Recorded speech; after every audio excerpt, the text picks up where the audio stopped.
യേശു സ്നേഹിക്കുന്നു, Yeshu വിടുവിക്കുന്നു. Deliverance day എന്ന TV പ്രോഗ്രാമിലേക്ക് എല്ലാ മാന്യ പ്രേക്ഷകർക്കും സ്വാഗതം. പ്രിയമുള്ളവരെ, ഇന്ന് നാം ചിന്തിക്കാൻ പോകുന്നത് ദൈവത്തിൽ ആശ്രയിക്കുന്നതിൻ്റെ പ്രത്യേകതയെക്കുറിച്ചാണ്. കർത്താവിൽ ആശ്രയിക്കുമ്പോൾ ഒരു ദൈവ പൈതൽ ദൈവത്തിൽ ആശ്രയിച്ചാൽ, സ്വന്തം ബുദ്ധിയിലല്ല, കഴിവിലല്ല, ദൈവത്തിൽ ആശ്രയിച്ചാൽ ആ ദൈവ പൈതലിൻ്റെ ജീവിതത്തിൽ എന്താണ് സംഭവിക്കുന്നതെന്ന് നാം ഇന്ന് ദൈവവചനത്തിൽ നിന്നും കേൾക്കാൻ പോകും.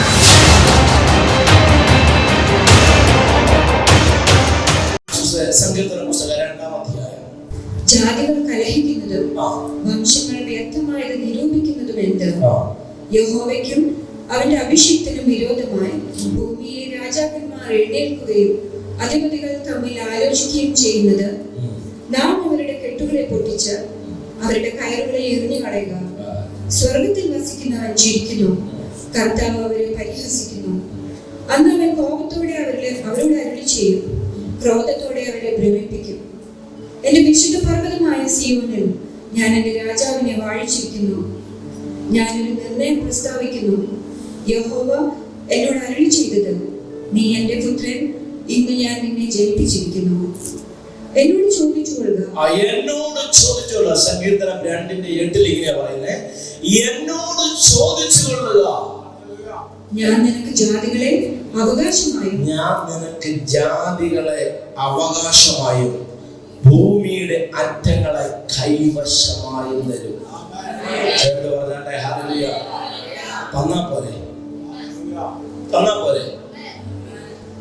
ചേർത്ത് പറഞ്ഞാട്ടെ ഹല്ലേലൂയ. അഭിഷേക് ഭർത്തന്യൂസിനോട് ചോദിക്കണം, ഞാൻ നിനക്ക് എന്ത് ചെയ്യണമെന്ന് ചോദിക്കണം. സൗഖ്യമാക്കിയാ പോരെ? നമ്മൾ ചോദിക്കുന്നത് പോലെ അവൻ ചെയ്യുന്നേ, നമ്മൾ പറയുന്നത് പോലെ അവൻ ചെയ്യുന്നേ. ചേർത്ത് പറഞ്ഞാട്ടെ ഹല്ലേലൂയ. ഇവിടെ പറയാ, എന്നോട് ചോദിക്കുക. ദൈവം പറയാ, എന്നോട് ചോദിക്കുക. എന്തിനു വേണ്ടിയിട്ടാ? ഞാൻ നിനക്ക് ജാതികളെ അവകാശമായി തരും, ഭൂമിയുടെ അറ്റങ്ങളെ കൈവശമായി തരും. Praise the Lord. ചേർത്ത് പറഞ്ഞാട്ടെ ഹല്ലേലൂയ. അപ്പോൾ കർത്താവിനോട് ചോദിക്കുക. കർത്താവ് പറയും, എന്നോട് ചോദിക്കുക. Praise the Lord. ചേർത്ത് പറഞ്ഞാട്ടെ ഹല്ലേലൂയ. പ്രിയമുള്ളവരെ, ദൈവത്തോട് ചോദിച്ചാട്ടെ, ദൈവത്തോട് പറഞ്ഞാട്ടെ, ദൈവത്തോട് സംസാരിച്ചാട്ടെ, ദൈവത്തോട് പറഞ്ഞാട്ടെ, ദൈവം എങ്ങനെ അനുഗ്രഹിക്കണമെന്ന്, ദൈവം എന്താ നമ്മുടെ ജീവിതത്തിൽ ചെയ്യേണ്ടതെന്ന്, ദൈവം എങ്ങനെ നമ്മളെ ബ്ലസ് ചെയ്യണമെന്ന് നമ്മൾ ദൈവത്തോട് സംസാരിച്ചാട്ടെ. ഞാൻ വിശ്വസിക്കുന്ന ഒരു കാര്യമുണ്ട്, നമ്മൾ പറയുന്നത് പോലെ അവൻ ചെയ്യും. ഹല്ലേലൂയ. ചേർത്ത് പറഞ്ഞാട്ടെ ഹല്ലേലൂയ. നിങ്ങൾക്കൊരു 50 ലക്ഷം രൂപയുടെ ആവശ്യമുണ്ടെങ്കിൽ നിങ്ങൾ ആദ്യം മുമ്പിൽ കാണുന്ന ആളോട് അത് പറയുന്നില്ല. ആരോട് പറയും?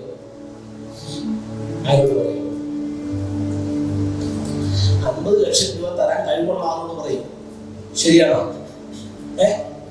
ആണോ? എന്റെ അടുത്ത് വന്ന് 50 ലക്ഷം രൂപ ചോദിച്ചാൽ എന്റെ ഇല്ല, ഇല്ലെന്ന് പറയും. ചേർന്ന് പറഞ്ഞാട്ടെ ഹല്ലേലൂയ. അഭിഷേകത്തോടെ പറഞ്ഞാട്ടെ ഹല്ലേലൂയ. അപ്പൊ നമുക്ക് തിരിച്ചറിവുണ്ടാകണം, നമ്മൾ ആരോടാണ് ചെറുത് അവകാശപ്പെടുന്നത്, നമ്മൾ ആരോടാണ് ചോദിക്കുന്നത്. എന്നോട് ചോദിക്കുക. കർത്താവ് പറയാ, എന്ത് ചെയ്യും? ഞാൻ നിനക്ക് ജാതികളെ അവകാശമായി തരും, ഭൂമിയുടെ അറ്റങ്ങളെ കൈവശമായി തരും. ദൈവത്തോട് ചോദിക്കണം, വിശ്വാസത്തോടെ ചോദിക്കണം. എന്ത് ചോദിക്കണം?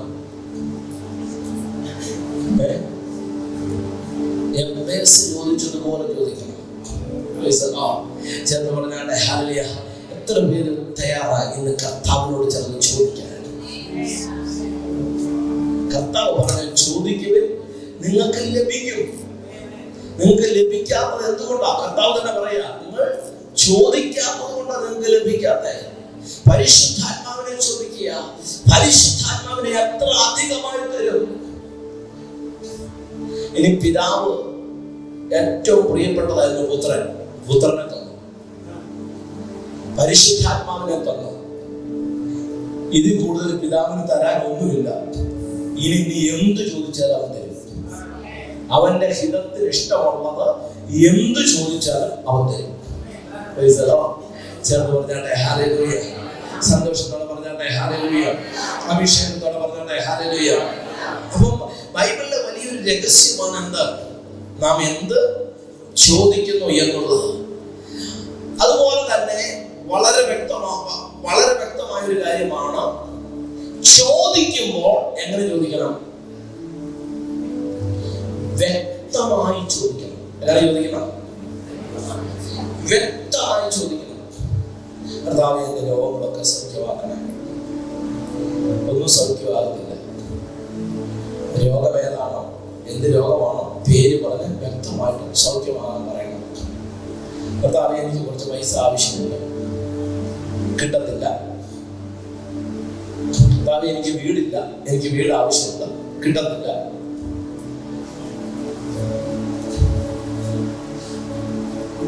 ഹല്ലേലൂയ. കിട്ടണമെങ്കിൽ വ്യക്തതയോടുകൂടെ ചോദിക്കണം. എങ്ങനെ ചോദിക്കണം? വ്യക്തമായി ചോദിക്കണം.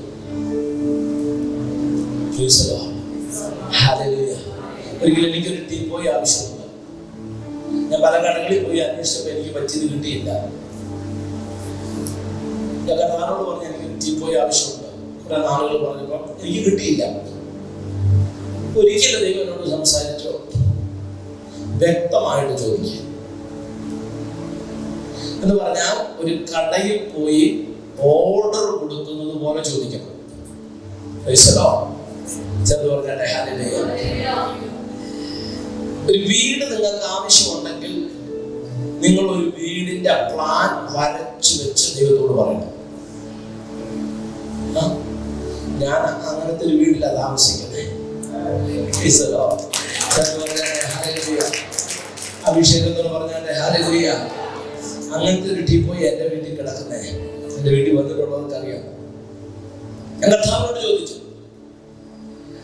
ഞാൻ വ്യക്തമായി ദൈവത്തോട് പറഞ്ഞു, ഇന്ന അവിടെ കിടക്കുന്നത് ഈട്ടിയുടെ കസേരകളൊക്കെ കിടക്കാം, അപ്പം ഇതിന് ചേരുന്ന രീതിയിലുള്ള ടീപ്പോയി എനിക്ക് വേണം. ഏകദേശം ഇതേ നിറത്തിൽ ഇതിനോട് ചേരുന്ന ഡിസൈനുള്ള അത്യാവശ്യം വലിപ്പമുള്ള ഒരു ടീപ്പോയി എനിക്ക് വേണം. ഞാൻ എഴുതി വെച്ചു, കൈ വെച്ചു, ദൈവത്തോട് പറഞ്ഞു. ഇപ്പൊ ഞാൻ എറണാകുളത്ത് വന്നപ്പോ എനിക്ക് പരിചയമുള്ള ഒരു ഫാമിലി, അവരുടെ റിലേറ്റീവിന്റെ വീട്ടിലല്ലേ കൊണ്ടുപോയി. ഞാൻ അവിടെ പോയി പ്രാർത്ഥിക്കുകയൊക്കെ ചെയ്തു. പോരാ നേരത്ത് അത് പറഞ്ഞു, ബ്രദറിന് ഒരു ഗിഫ്റ്റ് തരാം, കാറിനകത്ത് ഇടയുണ്ടോ എന്ന് ചോദിച്ചു. ഇപ്പൊ ഒന്നും വേണ്ട, കാർ ചെറിയ കാറിൽ ഇട കുറവാന്ന് പറഞ്ഞു. അത് സാരമില്ല, ഞങ്ങളുടെ ഉള്ളിൽ തോന്നുന്നു. ഞാനൊന്നും പോയില്ല. അവര് 2 ജോലിക്കാരെ വിട്ട് ഞാൻ നോക്കുമ്പോൾ ഒരു ടീപ്പോയി കൊണ്ട് വണ്ടിക്കകത്ത് നിൽക്കുക. ഞാൻ എന്ത് ദൈവത്തോട് ഓർഡർ ചെയ്തോ അതേ നിറത്തിലുള്ള അതേ സൈസിലുള്ള, ഞാൻ പറയാം, അവർക്ക് ഫർണിച്ചർ എക്സ്പോർട്ട് ചെയ്യുന്ന ബിസിനസ്. ഞാൻ പോയാൽ കടയിലൊക്കെ പോയാൽ അത്രയും ക്വാളിറ്റി ഉള്ളത് കിട്ടത്തില്ല. ഞാനൊരു 10-100 കടയിലെങ്കിലും കയറി അന്വേഷിച്ചു. ഞാനും വൈഫും പിള്ളേർ ഞങ്ങളെല്ലാം പോയി അന്വേഷിച്ചു. പക്ഷെ നല്ലതൊന്നും കിട്ടിയില്ല. പക്ഷെ ദൈവത്തോട് പറഞ്ഞപ്പോ പക്ക പെർഫെക്റ്റ് ആയതിനെ ദൈവം അവിടെ കൊണ്ടെത്തരി. 1 രൂപ പോലും കൊടുക്കാതെ ഈ ദൈവത്തെ നിങ്ങൾ ഞാനും ആരാധിക്കണം. ദൈവത്തെ ചില മർമ്മങ്ങൾ പഠിച്ചു. ദൈവത്തോട് ചോദിക്കുമ്പോൾ ഒന്ന് നമ്മൾ പറയുന്നത് പോലെയാണ് ദൈവം ചെയ്യുന്നത്, നമ്മളെ അനുഗ്രഹിക്കുന്നത്. അപ്പൊ നാം ദൈവത്തോട് പറയുമ്പോൾ എങ്ങനെ പറയണം? വ്യക്തമായി, ക്ലിയറായി, ക്ലാരിറ്റിയോടുകൂടെ പറയണം. ചേർന്ന് പറഞ്ഞാട്ടെ ഹല്ലേലൂയ. അഭിഷേകത്തോട് പറഞ്ഞാട്ടെ ഹല്ലേലൂയ. നിങ്ങൾക്ക് കുറച്ച് പണം ആവശ്യമുണ്ട്. കർത്താവേ, എനിക്ക് ഇത്ര കടമുണ്ട്, എന്റെ കടം വീടണമെന്ന് പറഞ്ഞിട്ട് കാര്യമില്ല. കടലാസിൽ എഴുതി വെച്ച് വ്യക്തമായിട്ട് കർത്താവേ ഇത് നീ വീട്ടണമെന്ന് പറഞ്ഞാൽ ഞാൻ ഗ്യാരണ്ടി തരാം, നിങ്ങളുടെ കടം യേശു വീട്ടും.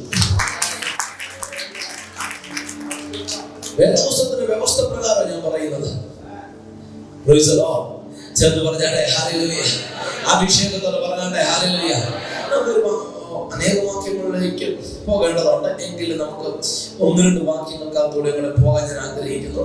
ലൂക്കോസ് സുവിശേഷം 11-ാം അധ്യായം 5 മുതലുള്ള വാക്യങ്ങൾ. പിന്നെ അവൻ അവരോട് പറഞ്ഞത്, നിങ്ങളിൽ ആർക്കെങ്കിലും ഒരു സ്നേഹിതൻ ഉണ്ടെന്നിരിക്കട്ടെ. അവൻ അർദ്ധരാത്രിക്ക് അവന്റെ അടുക്കൽ ചെന്ന്, സ്നേഹിത, എനിക്ക് 3 അപ്പം വായ്പ തരണം. എന്റെ ഒരു സ്നേഹിതൻ വഴിയാത്രയിൽ എന്റെ അടുക്കൽ വന്നു. അവന് വിളമ്പി കൊടുത്തു. എന്റെ പക്കൽ ഏതുമില്ല എന്ന് അവനോട് പറഞ്ഞാൽ, എന്നെ പ്രയാസപ്പെടുത്തരുത്, കഥ കടച്ചിരിക്കുന്നു, പൈതങ്ങളും എന്നോട് കൂടെ കിടക്കുന്നു, എഴുന്നേറ്റ് തരുവാൻ എനിക്ക് കഴിയുകയില്ല എന്ന് അകത്ത് നിന്ന് ഉത്തരം പറഞ്ഞാലും, അവൻ സ്നേഹിതനാകുകൊണ്ട് എഴുന്നേറ്റ് അവന് കൊടുക്കുകയില്ലെങ്കിലും, അവൻ ലജ്ജ കൂടാതെ മുട്ടിക്കുന്ന നിമിത്തം എഴുന്നേറ്റ് അവന് വേണ്ടുവെന്നോളം കൊടുക്കും എന്ന് ഞാൻ നിങ്ങളോട് പറയുന്നു. യാചിപ്പൻ എന്നാൽ നിങ്ങൾക്ക് കിട്ടും. പോകാം. ഇവിടെ നമ്മൾ കാണുകയാണ്, ഈ ഉപമ പറയുന്ന ആരാ? യേശു. അപ്പൊ യേശു ഒരു ഉപമ പറഞ്ഞാൽ അതിനകത്തുനിന്ന് ചിലത് നമ്മളെ പഠിപ്പിക്കാനാണ്. അപ്പൊ ഇവിടെ കർത്താവ് ഈ ഉപമ പറഞ്ഞ് ചിലത് നമ്മളെ പഠിപ്പിക്കുക, ദൈവിക അനുഗ്രഹങ്ങൾ പ്രാപിക്കുന്നതിന്റെ മർമ്മങ്ങൾ കർത്താവ് നമ്മളെ പഠിപ്പിക്കുക. വേദപുസ്തകമുള്ളവരെല്ലാം വേദപുസ്തകം കയ്യിൽ എടുക്കണം. ഞാൻ നിങ്ങൾ ഈ വേദപുസ്തകവുമായിട്ടൊരു പ്രേമം വരണം, ബൈബിളുമായിട്ട് പ്രേമം വരണം. ചെന്ന് പറയണ്ടേ ഹല്ലേലൂയ. മൊബൈലിനകത്ത്, എൻ്റെ മൊബൈലിനകത്ത് ബൈബിളുണ്ട്, പക്ഷെ ഞാൻ ബൈബിൾ വായിക്കുന്ന മൊബൈലിൽ വായിക്കുന്നില്ല. ഞാൻ ഈ പുസ്തകം കയ്യിലെടുത്ത് ഇതേ വായിക്കുന്നത്. ചെന്ന് പറഞ്ഞേ ഹല്ലേലൂയ. നിങ്ങൾ ഈ വചനത്തെ സ്നേഹിക്കാൻ തുടങ്ങിയ ഈ വചനം നിങ്ങളെ കീഴ്മേൽ വഹിക്കാൻ തുടങ്ങും. ചെന്ന് പറഞ്ഞേ ഹല്ലേലൂയ. അവ വേദപുസ്തകം വായിക്കണം. അടുത്ത ആഴ്ച മുതൽ പള്ളിയിൽ വരുമ്പോൾ എന്ത് കൊണ്ടുവരണം? ഞാൻ ഈ കഴിഞ്ഞ ദിവസം മാർക്കറ്റിൽ പോയപ്പോൾ അവര് പറഞ്ഞു, കവറുമായിട്ട് ഒന്നില്ല, സാധനം തരത്തില്ല. കടയിൽ പോലും കവറുമായിട്ട് ചെന്നില്ലെങ്കിൽ അവര് പച്ചക്കറി തരാത്ത അവസ്ഥയാണ്. അപ്പോ പള്ളിക്കകത്ത് വരുമ്പോഴെങ്കിലും വീട്ടിലോ വായിക്കും അല്ലെ, പള്ളിക്കകത്തെങ്കിലും ചർച്ചിൽ വരുമ്പോഴെങ്കിലും എന്ത് വരണം? കൈവീശി വരാതെ വേദപുസ്തകമായിട്ട് വന്നാട്ടെ. അപ്പൊ ഇവിടെ നമുക്ക് വായിക്കുകയാണ്, പിന്നെ അവൻ അവരോട് പറഞ്ഞത്, നിങ്ങളിൽ ഒരുവന് ഒരു സ്നേഹിതനുണ്ടെന്നിരിക്കട്ടെ. അവൻ അർദ്ധരാത്രിയിൽ അവന്റെ അടുക്കൽ ചെന്ന് ഇപ്രകാരം പറയുന്നു, സ്നേഹിത, എനിക്ക് 3 അപ്പം വായ്പ തരണം. യേശു ഒരു ഉപമ പറയുകയാണ്. യേശു എന്ന് പറയാ, സ്നേഹിത, എനിക്ക് 3 അപ്പം എന്ത് ചെയ്യണം? വായ്പ തരണം. അപ്പൊ പറയാണ്, അടുത്ത കാര്യം, അപ്പോൾ എന്റെ ഒരു സ്നേഹിതൻ വഴിയാത്രയിൽ എന്റെ അടുക്കൽ വന്നു, അവന് വിളമ്പി കൊടുക്കാൻ എന്റെ പക്കൽ ഒന്നുമില്ല. അപ്പോൾ എന്നെ പ്രയാസപ്പെടുത്തരുത്, കഥ കടച്ചിരിക്കുന്നു, കുഞ്ഞുങ്ങളും എന്നോടുകൂടെ കിടക്കുന്നു, എഴുന്നേറ്റ് നിനക്ക് എന്തെങ്കിലും എടുത്തു തരുവാൻ എനിക്ക് കഴിയുകയില്ല എന്ന് അകത്തുനിന്ന് ഉത്തരം പറഞ്ഞാലും അവൻ സ്നേഹിതനായതുകൊണ്ട് എഴുന്നേറ്റ് അവന് കൊടുക്കുക ഇല്ലെങ്കിലും, അടുത്ത വാക്യം പറയാ, അവൻ ലജ്ജ കൂടാതെ നിർബന്ധിക്കുന്നത് നിമിത്തം എഴുന്നേറ്റ് അവന് വേണ്ടുവോളം കൊടുക്കുമെന്ന് ഞാൻ നിങ്ങളോട് പറയുന്നു. ചെന്ന് പറഞ്ഞാട്ടെ ഹല്ലേലൂയ. അപ്പം ചിലത് കൊടുക്കുന്നതിന്റെ രഹസ്യം യേശു കർത്താവ് പഠിപ്പിക്കുക. ഒന്ന് ഇവിടെ പറയാ, ഇവൻ വന്നിട്ട് പറയാ, സ്നേഹിത, എനിക്ക് എന്താ വേണ്ടേ? എന്റെ വീട്ടിൽ ഗസ്റ്റ് ഉണ്ട്, കുറച്ച് അപ്പം വേണം. ആണോ? എന്താ പറഞ്ഞേ? കൈ പിടിക്കുന്ന കാണിച്ച് 3 അപ്പം. എത്രയപ്പോ? നിങ്ങൾ ഓർത്തിരിക്കാൻ വേണ്ടി ഞാൻ പറയാം. എത്രയപ്പോ? 3 അപ്പം. കുറച്ചപ്പം വേണമെന്ന് പറഞ്ഞാൽ കിട്ടത്തില്ല. അപ്പൊ ഇവിടെ കർത്താവ് പറയാം, നിങ്ങൾ ചോദിക്കുന്നത് എങ്ങനെയായിരിക്കണം? വ്യക്തമായി ചോദിക്കണം. അത് യേശു ഉപമയിലൂടെ പറയാ. എത്രയപ്പം വേണമെന്ന് ചോദിക്കുന്നത്? 3 അപ്പം. ചേർത്ത് പറഞ്ഞാട്ടെ ഹല്ലേലൂയ. അപ്പൊ യേശു കർത്താവ് ഇത് പഠിപ്പിക്കുന്നേ. ചിലത് നമ്മൾ പ്രാപിക്കേണ്ടതിന്റെ രഹസ്യങ്ങൾ, നമുക്ക് വരേണ്ടതിന്റെ മർമ്മങ്ങൾ, ചില അനുഗ്രഹങ്ങൾ നമ്മുടെ ജീവിതത്തിൽ വരേണ്ടതിന്റെ രഹസ്യം കർത്താവ് പഠിപ്പിക്കുക. ദൈവത്തോട് ചോദിക്കുമ്പോൾ വ്യക്തമായി ചോദിക്കണം. 3 എന്ന് പറഞ്ഞാൽ 3 എങ്ങനെ ചോദിക്കണം? പറഞ്ഞേ, വ്യക്തമായി ചോദിക്കുക. ഒന്നാമത്തെ രഹസ്യം എന്താണ്? ഒന്നാമത്തെ രഹസ്യം എന്താ പറഞ്ഞേ? വ്യക്തമായി ചോദിക്കും. നിങ്ങളുടെ ഹൃദയത്തിനകത്തേക്ക് കടക്കണം. നമ്മുടെ പ്രാർത്ഥനയുടെ ലെവല് മാറും, നമ്മുടെ പ്രാർത്ഥനയുടെ രീതി മാറും. നമ്മൾ ദൈവത്തോട് ചോദിക്കും. ഇത് കർത്താവ് പറഞ്ഞ ചോദിക്കാൻ. അപ്പൊ ഒന്ന് എങ്ങനെ ചോദിക്കണം? ഇവിടെ എന്താ പറഞ്ഞേ? അത് ആ വാക്യം നിങ്ങൾ നിർത്തി. എനിക്ക് 3 അപ്പം വായ്പ തരണം. നിങ്ങളുടെ എല്ലാ ബൈബിളിൽ അങ്ങനെ തന്നെയല്ലേ? നിങ്ങളാണെങ്കിൽ അല്ലെങ്കിൽ നമ്മളാണെങ്കിൽ എങ്ങനെയായിരിക്കും ചോദിക്കുന്നത്? ഒരു വീട്ടിൽ പോയി വായ്പ ചോദിക്കുക, രാത്രി എങ്ങനെയായിരിക്കും ചോദിക്കുക എന്ന് പറയാമോ? അങ്ങനെ ചോദിക്കാത്തവരാണ് ഇതിനകത്തുള്ളവര്. ദൈവത്തെ സ്തുതിക്കുന്നു. ചോദിക്കേണ്ട വരാതിരിക്കട്ടെ. നീ അതാ ചോദിക്കേണ്ട വന്ന ഭാവന കാണാം. എങ്ങനെയായിരിക്കും ചോദിക്കുക? കുറച്ചപ്പം തരാമോ? ഈ പുള്ളി ചോദിച്ചത് എങ്ങനെയാ? 3 അപ്പം തരണം. മരുമോനാണ്ടായിരിക്കും അല്ലേ?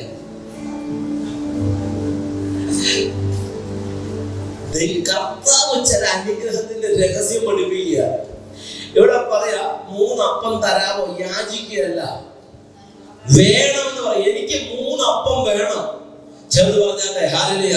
അവൻ ദൈവത്തോട് സംസാരിക്കുമ്പോൾ നമ്മുടെ അവകാശത്തോടുകൂടെ വ്യക്തമായി ഇന്നത് എനിക്ക് ചെയ്യണമെന്ന് ദൈവത്തോട് പറയണം. ചെറുത് പറഞ്ഞാട്ടെ ഹല്ലേലൂയ. അഭിഷേകത്തോട് പറഞ്ഞാട്ടെ ഹല്ലേലൂയ. ശബ്ദത്തെ ഉയർത്തി പറഞ്ഞാട്ടെ ഹല്ലേലൂയ. നിങ്ങൾക്കൊരു കാർ വേണം. എനിക്കൊരു കാർ തരണേ.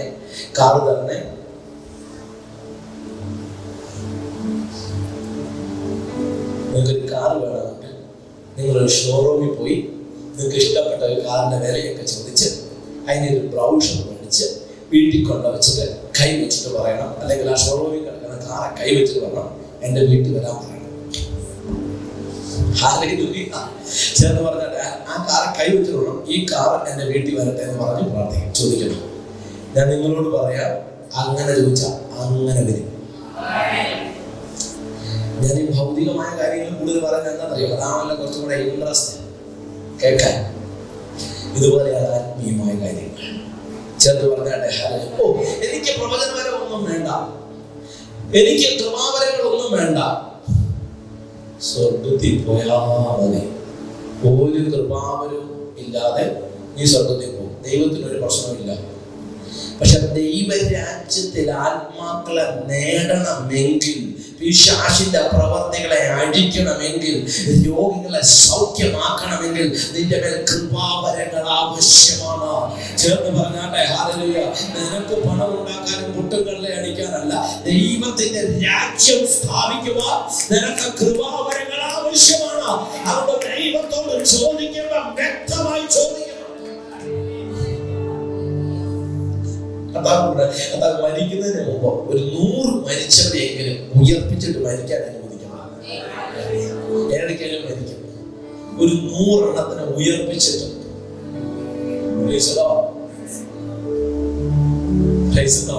ചേർന്ന് പറഞ്ഞാട്ടെ ഹല്ലേലൂയ. അഭിഷേകത്തോട് പറഞ്ഞാട്ടെ ഹല്ലേലൂയ. കുറച്ചെണ്ണത്തിനെങ്കിലും എഴുന്നേൽപ്പിച്ചിട്ട്, ഒരു 100 തളർവാദ രോഗിയെങ്കിലും എഴുന്നേൽപ്പിച്ചിട്ട് നീ മരിക്കും. ചേർന്ന് പറഞ്ഞാട്ടെ ഹല്ലേലൂയ. നമ്മൾ ഈ ഭൂമി ജീവിക്കുന്നത്, രാവിലെ ജോലിക്ക് പോകുന്നു, ജോലി ചെയ്യുന്നു, വരുമാനം വീട്ടിൽ കൊണ്ടുവരുന്നു, ഒരു റൊട്ടേഷൻ ഇങ്ങനെ പൊക്കോണ്ടിരിക്കുകയാണ്. ദൈവത്തിന് എന്താ ഗുണം? ദൈവരാജ്യത്തിന് എന്ത് ഗുണമാണ് നമ്മളെ കൊണ്ടുള്ളത്? നമ്മളിപ്പോ ആർക്ക് വേണ്ടിയാണ് ജീവിക്കുന്നത്? നമ്മുടെ ഭാര്യ, നമ്മുടെ കുഞ്ഞുങ്ങൾ, നമ്മുടെ കുടുംബം, നമ്മുടെ വയറ്, വീട്. ഒരു സാധാരണ ഒരു വ്യക്തിയെ സംബന്ധിച്ചിടത്തോളം എങ്ങനെയെങ്കിലും ലോൺ എടുത്ത് ഒരു വീട് വെക്കും, ജോലി ചെയ്യാണ്, ജീവിതകാലം മുഴുവൻ ഒരു കാർ എടുക്കും, അതിന് ചിലപ്പോൾ ചെറിയ ലോൺ ഉണ്ടാകും. ആ വീടിന്റെ കാറിന്റെ ലോൺ അടച്ചു തീർക്കാൻ വേണ്ടി ജീവിക്കുക. ദൈവം നിന്നെ ഈ ഭൂമിയിലാക്കിയത് അതിന് വേണ്ടിയിട്ട് മാത്രമല്ല സഹോദര സഹോദരി. നിന്നെ ദൈവം ഈ ഭൂമിയിലാക്കിയിരിക്കുന്നത് ദൈവത്തിന്റെ രാജ്യത്തെ സ്ഥാപിക്കാനാണ്, ദൈവ രാജ്യത്തെ തെളിയിക്കാനാണ്. രോഗികളെ സൗഖ്യമാക്കുവാൻ, ഭൂതങ്ങളെ പുറത്താക്കുവാൻ, മരിച്ചവരെ ഉയർപ്പിക്കുവാൻ, താഴ്ന്നവരെ എഴുന്നേൽക്കുക, ബന്ധനത്തിൽ കിടന്നവരെ അഴിക്കുവാൻ, ദൈവ രാജ്യത്തെ പ്രഘോഷിക്കുവാൻ.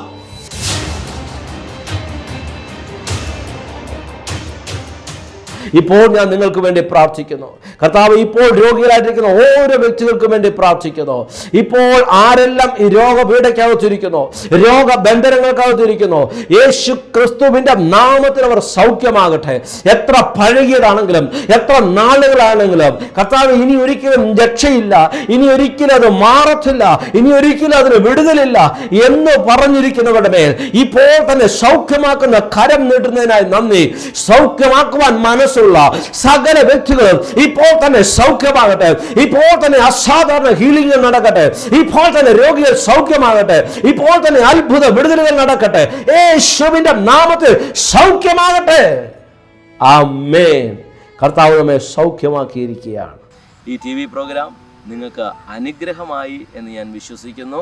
പ്രിയമുള്ളവരെ, നമ്മുടെ ശുശ്രൂഷകൾ എല്ലാ ശനിയാഴ്ചയും എറണാകുളത്ത് വൈറ്റിലയിൽ കൈരളി ടാറ്റ മോട്ടേഴ്സിൻ്റെ മുകളിൽ ഷാരോൺ ടവറിൽ വെച്ച്, അതിൻ്റെ 2nd ഫ്ലോറിൽ വെച്ച് എല്ലാ ശനിയാഴ്ചയും നമ്മുടെ ഹീലിംഗ് ആൻഡ് ഡെലിവറൻസ് മീറ്റിംഗ് നടക്കുന്നു. നിങ്ങളെല്ലാവരും ഞങ്ങൾ അതിലേക്ക് സ്വാഗതം ചെയ്യുന്നു.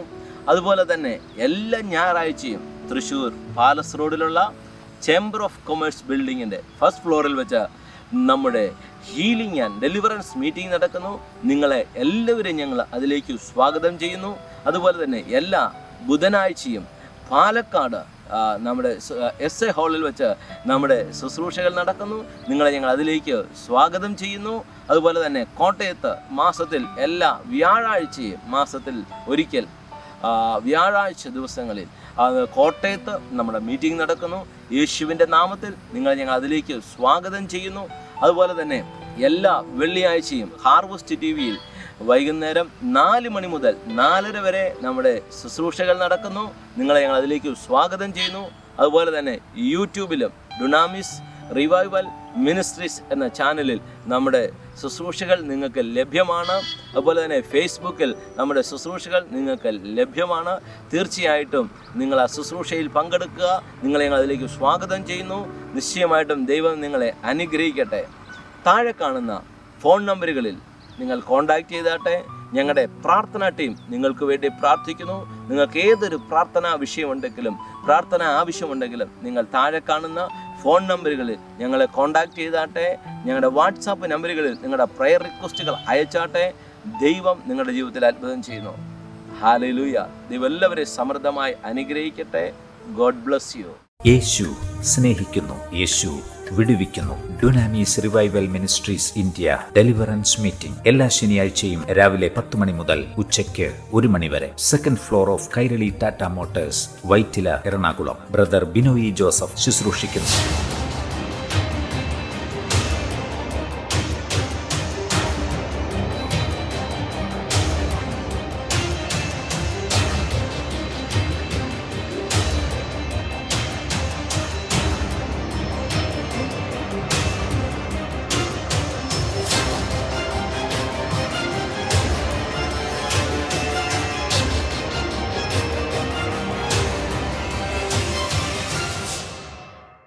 ടെലിഫോൺ 9447830354 956280817 4.